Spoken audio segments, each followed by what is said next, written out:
as I've talked about before, I do pretty much all of my patterns by creating them on the computer, printing them out, and then using the transfer tool to put it down onto the wood. But that presents one problem for me with larger pieces like this. As you can see, it's bigger than a single piece of paper that I can print from a standard home printer.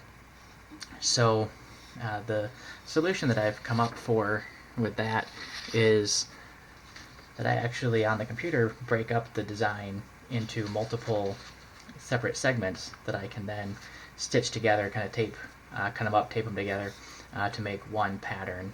And I ran into the issue at the beginning of being able to get them lined up.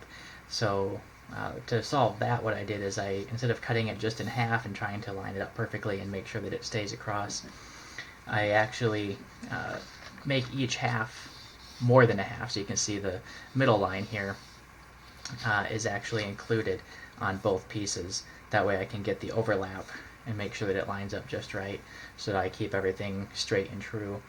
And then now it acts as basically a single printout and pattern that I can apply the same as I do everything else.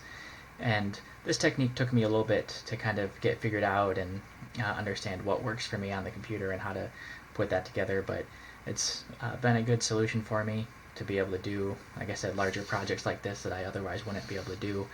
And I don't really have the skill for being able to draw this stuff by hand very well, so being able to print it out is a must for me.